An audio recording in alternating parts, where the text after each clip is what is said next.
Thor, Amor e Trovão já está aí, e a gente assistiu antes e vamos fazer agora o nosso Omelete TV tradicional, respondendo as perguntas que você mandou lá no Instagram do Omelete. A gente vai responder 5 perguntas, primeiro sem spoilers, para você sobre o novo filme do Deus do Trovão.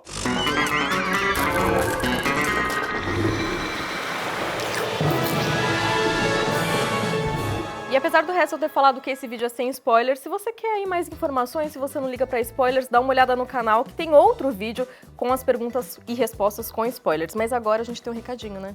O recado é que a sua sala pode ser um pedaço da CCXP, você sabia disso? A gente tá falando muito da CCXP, porque os ingressos estão sendo vendidos aí, sábado tá esgotado, então a gente já começou a ficar ansioso aqui. Você pode levar a CCXP para sua casa com o banco imobiliário da CCXP, olha só, é a experiência do board game mais famoso e mais amado aí de todo mundo, mas com coisas muito específicas da CCXP. Esse board game exclusivo tem as cartas de sorte revés, tem casas de experiências Prime e além disso tem também um monte de referência de cultura pop que você, lógico, espera da CCXP, só que dentro do universo do Banco Imobiliário. Ficou a fim de jogar o Banco Imobiliário mais épico de todos os tempos? O link para você comprar o Banco Imobiliário da CCXP tá aqui na descrição do vídeo, adquira o seu. Então vamos agora para as perguntas que vocês mandaram no Instagram. Tem aqui o Davi Borba 10 que ele perguntou: eu preciso ver Doutor Estranho ou alguma série da Marvel para entender? Olha, Doutor Estranho não precisa, eu fiquei pensando por que ele mencionou Doutor Estranho, mas acho que é porque é o filme mais recente, né? Não tem uma ligação direta com o Doutor Estranho. Talvez ter assistido a série do Loki, mas eles não mencionam o Loki, não tem nada sobre as timelines e tal, então nesse caso aí eu acho que não... Só ter assistido o Thor, né? Até aqui, né?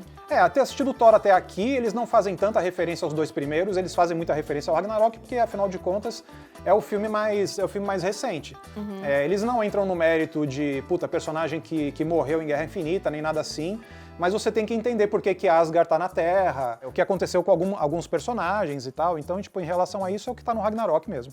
E mesmo tendo essas referências do Ragnarok, eu sinto que não tem... Se você pegar o filme pela primeira vez pra ver, você vai entender do mesmo jeito, porque eles brincam de uma forma muito leve e acho que é muito centrado ali a história e as participações que, enfim, que são ligadas, elas não são tão complexas assim.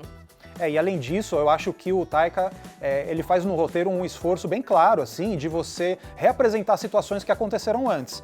Então, por exemplo, toda a relação com a Jane Foster tinha que sido apagada, eles terminaram, o Thor brinca disso em outros filmes, mas não conta o que aconteceu entre eles. Então, eles têm 2 flashbacks nesse filme, que servem não só pra explicar a relação, mas também pra reapresentar o que aconteceu no universo do Thor. Pra mim, é um dos filmes da Marvel mais independentes, no sentido de que você pode entender o que tá acontecendo, porque eles contam num flashback o que aconteceu antes. Concordo. Além disso, a gente tem uma pergunta aqui da Holanda 1554 que tem relação com essa primeira pergunta. Ela está perguntando se esse filme tem tanta comédia quanto o Ragnarok. Eu acho que é o que se espera de um filme do Taika Waititi e nesse ponto os 2 filmes eles são um pouco parecidos, né? São parecidos. Não sei se posso dar minha opinião, eu prefiro o Ragnarok, mas eu acho que nesse ponto tem uma comédia bem similar, assim. Se você gostou do que você viu de comédia no Ragnarok, eu acho que você vai se incomodar com esse filme. Eu acho que no caso do Ragnarok tinha uma coisa mais cartunesca, mais próxima dos desenhos do Jack Kirby, daquela coisa do universo espacial e tal. Então, visualmente, eu achei que o Ragnarok ele é um pouco mais cômico. Já no caso do Love and Thunder, eu acho que é mais sátira. Ele é muito satírico Sim. em relação ao universo dos super-heróis, ao lance dos deuses. Eles tiram sarro dos deuses e dessa autoimportância dos super-heróis. Eu achei mais sátira do que o Ragnarok. E tem muitos momentos assim mais pesados até, né, por conta de todos os personagens envolvidos e todos os pesos que o próprio Thor já trazia do Ragnarok, que você tem esse alívio cômico assim em vários momentos, de uma forma bem leve, sem quebrar tanto, mas que serve pra tirar um pouco o peso desses momentos. Nossa próxima pergunta, sem spoiler, aqui é do Pedro Ferreira 1. Ele tá perguntando se o filme realmente é uma história de amor. Acho que dá pra dizer que é uma história de amor, né? Eu acho. As pessoas ficam reclamando às vezes que os filmes da Marvel têm muito humor, não tem gravidade, não se leva tão a sério e tal. Eu acho que esse filme ele tem um conflito interno ali, que ele tenta ser uma sátira e ao mesmo tempo uma história de amor um pouco mais emocionada. Não sei se ele consegue dosar, mas ele tenta ser uma história de amor. Tenta, eu acho que tem sim. Eu acho que não só a gente tem a Jane e obviamente a ligação dela com o Thor, que a gente sabe o que aconteceu no passado e a gente sabe o que eles sentem um pelo outro. Tem a questão também do próprio Gorr, o vilão, que isso não é spoiler nenhum, porque se você conhece a origem do Gorr, você sabe que apesar dele ser meio doido, o que ele tá fazendo é por amor também, uma frustração, mas que vem do amor, vem da dor, da perda e tudo mais. Então eu acho que tudo gira em torno justamente desse tema, justamente do amor. Mas eu gosto da forma que é colocada também e concordo com isso de a sátira não atrapalha. É uma história de amor, talvez, se a gente chamasse o filme de uma comédia romântica, eu acho que é o mais próximo da verdade ali, porque ele fica brincando o tempo inteiro com as armas, você tá apaixonado pelo martelo, sabe, umas coisas assim. Também então, tem isso. Eu acho que se a gente fosse tentar catalogar aqui, seria mais uma comédia romântica, mas que sim, tem o amor, não só, esse lance do romance, não só como o intuito, o objetivo do filme, mas o próprio tema do filme. Exatamente. Eu não acho ruim a gente pensar que agora, em 2022, a gente tem um filme da Marvel que é uma comédia romântica justamente com o Thor, o personagem mais escrachado possível pra isso. Talvez as pessoas fiquem com, sei lá, um certo receio ouvindo a gente falar disso antes de ver o filme, mas veja o filme primeiro, tá tudo certo. A próxima pergunta é do Pedro J, que pergunta se o Gorr é tão poderoso quanto ele imagina. Olha, ele demonstra no filme ser muito poderoso, porque como já aparecia no trailer lá, ele mata aquele deus que é um colosso e tal, ou seja, ele é poderoso. Ele tá indo contra todos os deuses e ele sai matando um monte de deuses, então significa que ele tem que ter algum tipo de poder. Mas no filme, na hora que as coisas começam a acontecer, assim, eu acho que, pô, é um cara, né? É um cara que tem o seu exército ali, uma super espada, mas assim, ele não é a Hela que ele vai destroçar o Mjolnir com uma mão, entendeu? Ou seja, na teoria, é uma coisa. É isso que a gente tem pra dizer, porque não pode falar spoiler, é isso? Não, sem dar muito spoiler aqui, mas ele é oferecido e ele é apresentado no filme como uma grande ameaça. E aí no fim, tipo, ele é um cara, né? Se você for pensar cenas de ação em torno dele, ele precisa ter um monte de apoio ali porque ele é um cara só. Apesar da ideia central, ele ser o cara capaz de matar deuses, então é isso. Talvez precise rolar uma certa suspensão de descrença aí, tá? A gente tá tentando ciscar em volta da pergunta aqui sem falar muito e tal, mas assume que é um cara só, só que ele é poderoso.